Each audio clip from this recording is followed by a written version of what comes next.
As we approach the end of a preview season, I look at the list of anime I've got left and I notice there are 10 anime on it. Now you may have noticed already I'm actually skipping a lot of sequels. There's lots of anime which I could have previewed but decided against it because they are sequels or related to older anime which I can just talk and say, watch Konosuba Season 3, it's worth watching. Watch Sound Euphonium 3, that's worth watching. You don't really need to be told that, and writing a preview for a Season 3 of an anime, Reincarnated as a Slime Season 3 is another one. And so I'm left with 10 episodes of anime to watch, and possibly 2 or 3 preview guides. I could do 5 previews per episode, but I decided to do something slightly different instead. I decided to call 1 episode so far, and I may do one other one in the final preview as well, or the final preview might be 5 episodes long, who knows. One I've decided to skip this time is an anime called Tadaima or Kaeri, which is, to let you know, a boys' love anime about a married couple of men and their child. People seem to like it. I know it's not an anime for me, and I know I won't have anything interesting to say about it, so if you like that type of anime, give it a try. It looks to be decent, but I'll skip it. But I will, however, look at the other 4 anime airing on this preview guide. So join me, because this is a 2024 spring anime preview from a different perspective.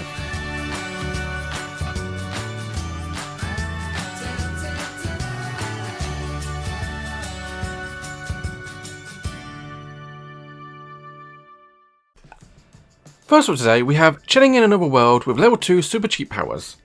Yet another isekai with the tired trope of getting kidnapped from your own world to be reborn in another world with a basic leveling system. Only you've got a super cheat ability, this time which is only available after he hits level 2. What that means is when he's first transported to the world, for people who summon him, look at him and say, your stats suck, we're not interested in you, and ships him off up north to get eaten by demons or something like that. I don't want him to spoiling all the goings on in the castle, it seems. Little do they know that once he hits level 2, he learns basically every ability in the game and has unlimited stats. Literally his stats show up as the infinity symbol. Very quickly his stat screen starts having a human voice, and so any chance of him not knowing what his skills are or how powerful he is goes out right out the window. Despite that, our main character Fleo, or as he becomes known Fleo, is still clueless on just how powerful he actually is. He manages to purify the entire northern forest, transport back to the town, and become an adventurer under a pseudonym and a different appearance because of course he can do that. He offers to help a young girl travel back up north to see her family, not knowing which is actually a demon, and as he goes to attempt to help her by telling her up north, a band of female heroes comes forth and says, teleportation, that's a super powerful ability, you don't look like you can use that. Turns out he can, he shows up and he can, and they attack the little girl, who turns out isn't actually a little girl, she is a wolf called Fenris. Now I've no idea where this one's actually going. Clearly we're going to be following our level 2 cheat character here, and probably have run-ins with the palace of King and the other hero. But what's going to happen with that band of female adventurers? Are they just going to become his harem? Looking at the anime, probably. It's got some appeal to it, but there are definitely better isekai. Even this year there's better isekai this season. If you want to watch level 2 cheat, you can find it over at Crunchyroll. Next up today, we have Oblivion Battery, a sports anime from Studio Mappa about baseball. And crucially, about the unstoppable pitcher and catcher duo, so-called battery, of Kei Kaname and Haruka Kiyomine. Our main character this time isn't actually either of those, it's Taro Yamada, and what a boring and normal name he has, as pointed out by every character he meets. And his name suggests he is very much a boring normal character. He's meant to be the audience surrogate, where he's basically viewing what's going on as a loser who can't really play baseball fantastically well, but can play it a bit. Now, the twist of this time is Taro goes to this one school because it doesn't have a baseball team, and he wants to give up baseball because he was traumatised playing against the previous duo. What he doesn't realise is that previous duo were also at this school, going there because at some point Kei has had amnesia and has forgotten that he's ever done baseball in the past.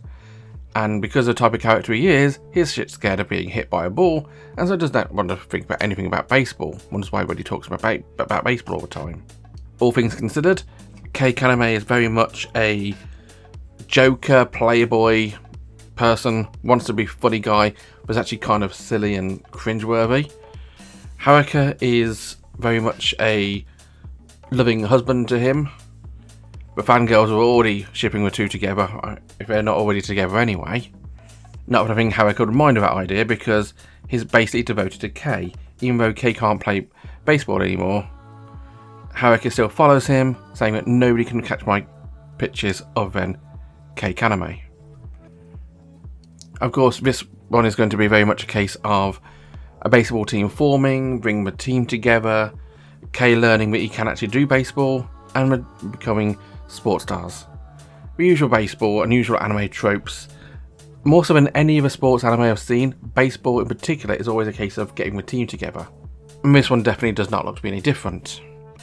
I wasn't floored by this one. It's not really bad, but I can't recommend it since there are better baseball anime out there. I mean, personally I'd recommend Princess 9, but that's for a different audience, but I'll still recommend Princess 9 anyway. If you do want to watch Oblivion Battery, you can find it on Crunchyroll.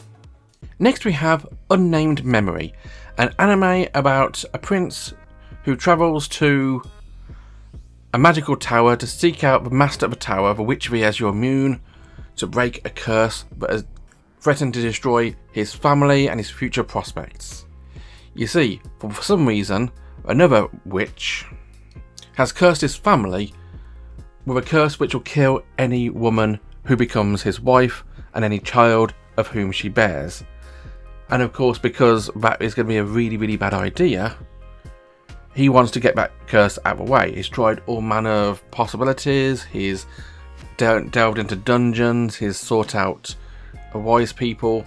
Nothing seems to solve it. The witch is his final hope. And so he climbs this tower, wanting to reach the top to be the champion of the tower, so he can request one wish from the witch of the Azure Moon. And so he asks her, "Can you break my curse?" But as it turns out, she's not really going to be able to break the curse that easily. And so another possibility arises.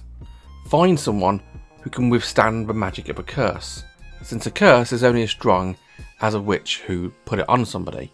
And so if Oscar can find someone who's able to withstand the curse, surely that person will be able to be with a prince, to mother his children, and to carry on the family line. Tinashe likes that idea, thinks that's a good idea, and tells him, okay, try and find someone strong enough. But Oscar has other ideas. He's seen how beautiful Tinashe is and says, I want you, my wish is you to do it. She's really, really against the idea, and so he has a slightly different idea. You know what?